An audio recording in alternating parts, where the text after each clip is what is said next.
היי, אני אפרת ויצמן. לפני 9 שנים הייתי אחרי לידה. כמות הילדים גדלה, הקטנים גדלו, וההוצאות המשפחתיות התרחבו. המחירים בארץ עלו ועלו. הגענו למצב שבו אין לנו אופק לסגור את החודש. ושאם לא נבצע שינוי זריז, ניכנס למינוס שילך ויגדל. הבנו שאנחנו חייבים עוד הכנסה, וזה ממש לא לוקסוס. חיפשתי הכנסה שתיתן לי רווחה כלכלית. היה לי חשוב שלא יהיה סיכון כלכלי, כיוון שלא יכלתי להרשות לעצמי להפסיד כסף. מצאתי עבודה מדהימה, שהביאה אותי ואת משפחתי לרווחה ויציבות כלכלית שלא חלמתי עליה. היום אני מנהלת צוות של למעלה מ-800 משווקים. אני עוזרת להם לבנות עצמאות כלכלית בשיטה מאוד פשוטה שבה אני עובדת. אז מה אנחנו עושים? 2 דברים. 1, אנחנו עוזרים לאנשים בבריאות. משווקים מוצרי בריאות מדהימים מהאלוברה טבעית. צורת השיווק נעימה, עדינה, פשוטה. 2, אנחנו עוזרים לאנשים בפרנסה. בונים ומנהלים צוותי עבודה של סוג של קואוצ'רים עסקיים. הכיף הגדול בעבודה הוא הגמישות. אנחנו מחליטים מתי אנחנו עובדים, כמה שעות ביום, מכל מקום בארץ ובעולם.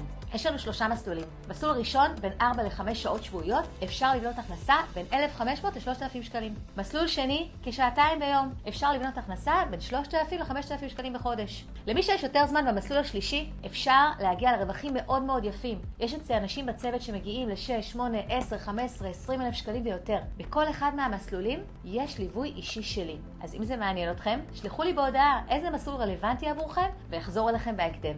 בהצלחה!